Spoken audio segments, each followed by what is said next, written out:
केंद्र सरकार अब कराएगी जातीय जनगणना। किसी की यही मांग थी कि जातिगत जनगणना देश में होना चाहिए। एक ट्वीट राजद सुप्रीमो लालू प्रसाद यादव का वायरल हो रहा है और क्या ट्वीट है मैं आपको पढ़ के सुना दे रहा हूं।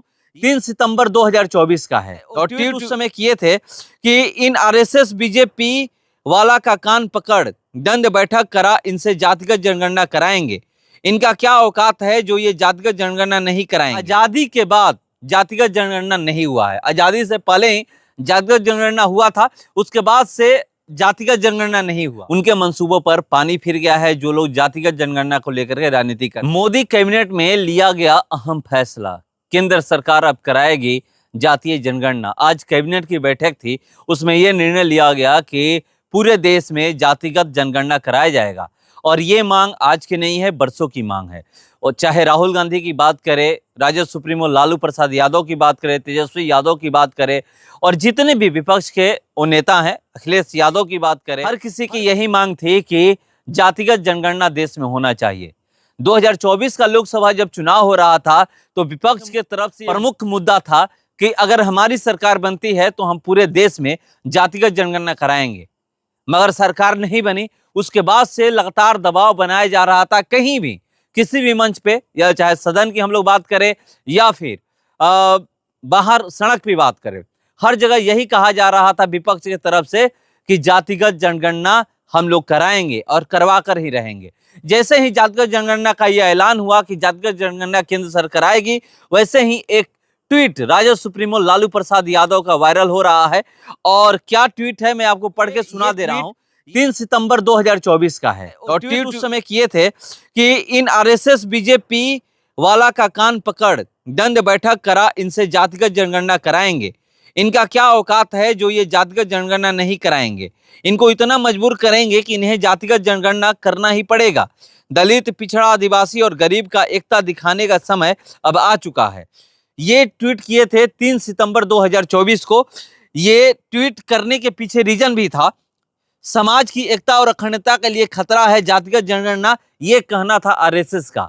उसके बाद ये ट्वीट किए थे और खबर भी ये प्रमुखता से हर चैनल पे चला था। आप देख सकते हैं न्यूज़ 24 पे ये खबर चला था। इसी का स्क्रीनशॉट लेकर के ये ट्वीट किए थे राजद सुप्रीमो लालू प्रसाद यादव। 2011 में जो जनगणना हुआ था उस पर भी हम लोग चर्चा करेंगे, मगर आजादी के बाद जातिगत जनगणना नहीं हुआ है। आजादी से पहले ही जातिगत जनगणना हुआ था, उसके बाद से जातिगत जनगणना नहीं हुआ। बहुत बार ये प्रयास भी किया भी गया, जब भी किसी भी होता था, विधानसभा चुनाव होता था, उस समय जितने भी विपक्ष की पार्टियां हैं, यानी बीजेपी की विरोधी जितनी भी पार्टियां हैं, उनका यही कहना था कि अगर हमारी सरकार यहाँ पर बनती है, इस राज्य में बनती है, तो हम जातिगत जनगणना कराएंगे। बिहार में जातिगत जनगणना कराया गया है, उसके बाद से आरक्षण को भी बढ़ाया गया था। और आरक्षण की अगर हम लोग बात करें तो सुप्रीम कोर्ट में जाकर के मुद्दा फंस गया, मगर यहाँ पर लगातार चाहे वो तेजस्वी यादव हो या फिर राहुल गांधी हो, राहुल गांधी सपोर्ट कर चुके हैं। तेजस्वी यादव भी जैसे ही ये खबर आई कि जातिगत जनगणना केंद्र सरकार द्वारा कराया जाएगा, प्रेस कॉन्फ्रेंस किया और प्रेस कॉन्फ्रेंस करने के बाद सारी जानकारी दी कि हम लोग की बहुत पुरानी ये मांग थी, 1996 से ये जो मांग थी वो मांग आज पूरी हो गई। और यहाँ पर बहुत दिन से ये मांग जो हो रहा था कि जातिगत जनगणना कराने को लेकर के कि जिसकी जितनी हिस्सेदारी है उतनी भागीदारी भी होनी चाहिए।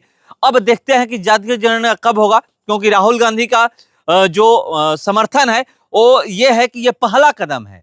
सरकार अब ये तय करे कि किस दिन जातिगत जनगणना कराएगी या फिर जो भी जनगणना है ये कराएगी। हम लोग इंतजार करते हैं कि किस दिन सरकार कराएगी, मगर कुछ ये है कि 2011 की जनगणना में 29 कॉलम थे। अगर बात की जाए तो कौन कौन, ये मैं आपको बता दे रहा हूं। एक तो सबसे ऊपर सबका नाम होता है, उसके बाद परिवार के मुखिया से रिश्ता होता है, लिंग होता है कि आपका लिंग क्या है, उम्र होता है, वैवाहिक स्थिति होती है, विवाह के समय आयु पूछा जाता है कि उम्र उस समय क्या था, धर्म की बात होती है कि आप किस धर्म से है, SC ST का कॉलम रहता था।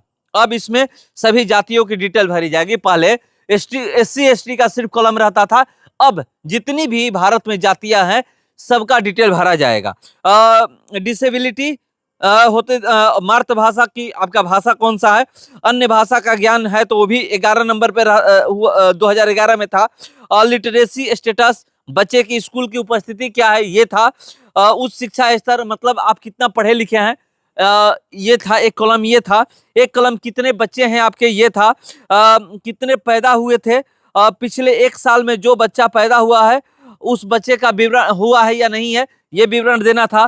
काम आप क्या करते हैं ये बताना था। रोजगार की स्थिति का कॉलम था कि आप रोजगार क्या करते हैं, आपके पास आय का स्रोत क्या है, आर्थिक स्रोत क्या है, नौकरी करते हैं या फिर बिजनेसमैन है, ये इसका था। और काम क्या था कि काम करते हैं नहीं करते हैं, काम की तलाश अगर आप कर रहे हैं, हम नौकरी ढूंढ रहे हैं, इसका था। काम के लिए कितनी दूर कैसे जाते हैं, कि आप अगर कोई व्यक्ति है कि यहाँ से 50 किलोमीटर दूर या 20 किलोमीटर दूर जाता था कि हाँ हम यहाँ पर काम करने जाते हैं, ये भी उस समय लिखना था। कहाँ पर आपका जन्म हुआ है ये था, ये कलम था।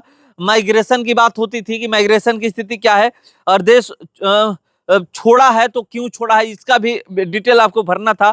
कितने समय के लिए छोड़ा है ये सारा कुछ, यानी 29 कॉलम थे। और जाति की जो हम लोग बात करें तो SC ST की ही जाति पूछी जाती थी, इसके अलावा किसी की जाति नहीं पूछी जाती थी। इतना ही नहीं, जैसे ही ये खबर सामने आई उसके बाद तेजस्वी यादव अपने आवास में पटाखे फोड़े हैं, वहां पर पटाखा फोड़ा गया है, तो पूरे देश में एक खुशी की लहर है। मगर एक तरफ ये भी लोग कह रहे हैं, जो राजनीति के जानकार हैं, वो ये कह रहे हैं कि बीजेपी, मोदी या फिर NDA सरकार की बात करें, ये उनके मंसूबों पर पानी फेर दी है, जो लोग जातिगत जनगणना कराने को लेकर राजनीति कर रहे थे। चाहे वो तेजस्वी यादव की आप बात करें, राहुल गांधी की बात करें, अखिलेश यादव की बात करें, ये 3 लोग थे मुख्य रूप से कहते थे, कहीं भी चाहे संसद में सदन की बात करें या फिर आप बात करें सड़क पे बात करें या कहीं भी प्रेस कॉन्फ्रेंस होता था, वहां भी ये लोग कहते थे कि अगर हमारी सरकार बनती है तो हम जातिगत जनगणना कराएंगे। जब मध्य प्रदेश में विधानसभा चुनाव हो रहा था, उस समय प्रधानमंत्री नरेंद्र मोदी द्वारा ये कहा गया था कि देश में 4 जातियां हैं, उनमें 4 जाति में गरीब, युवा, महिला और किसान, यही 4 जाति हैं, इसको लेकर बात करते थे। मगर अब जातिगत जनगणना कराया जाएगा अब, मगर इसको लेकर के यहाँ पर जो भी राजनीतिक जानकार है यही कह रहे हैं कि उनके मंसूबों पर पानी फिर गया है, जो लोग जातिगत जनगणना को लेकर के राजनीति करते थे। देखते हैं इसका कितना लाभ बिहार विधानसभा चुनाव में बीजेपी को या फिर NDA को मिलता है, क्योंकि लगातार ये आवाज जातिगत जनगणना कराने का जो उठ रहा था, विपक्ष की तरफ से उठ रहा था। और बिहार में जो जातिगत जनगणना हुआ भी था, तो जब महागठबंधन की सरकार थी तब जातिगत जनगणना हुआ था। मगर जैसे ही मुख्यमंत्री नीतीश कुमार या JDU पार्टी महागठबंधन से अलग हुई, NDA की सरकार बनी, उसके बाद से ये कहा जाने लगा कि मुख्यमंत्री नीतीश कुमार जातिगत जनगणना कराए हैं, न कि तेजस्वी यादव जातिगत जनगणना कराए हैं। जो भी काम हुआ है, चाहे वो जातिगत जनगणना वाला हो, नौकरी देने की बात हो, जो भी हुआ है मुख्यमंत्री नीतीश कुमार द्वारा सारा कुछ कराया गया। और क्रेडिट लेंगे लोग कि देखिए बिहार में हम कराए हैं, और जैसे ही हम सरकार में आए वैसे पूरे देश में हम जातिगत जनगणना करा रहे हैं। अभी 1 साल भी नहीं हुए सरकार के बने हुए, और उससे पहले ही जातिगत जनगणना कराने का ये ऐलान हो चुका है। देखते हैं कितने तारीख से जातिगत जनगणना कराया जा रहा है। मगर एक चीज और आपको बता दो कि परिसीमन भी होने वाला है 2026 में, और परिसीमन होने से पहले जातिगत जनगणना कराया जाएगा, यानी जनगणना वाला है वो परिसीमन होने से पहले कराया जाएगा, ये हो सकता है। तो चलिए हम लोग भी इंतजार करते हैं। मगर बिहार विधानसभा चुनाव में इस फैसले से किसको लाभ मिलता है ये देखने वाली बात होगी। फिलहाल इस खबर में इतना ही, बने रहिए हमारे साथ। नमस्कार।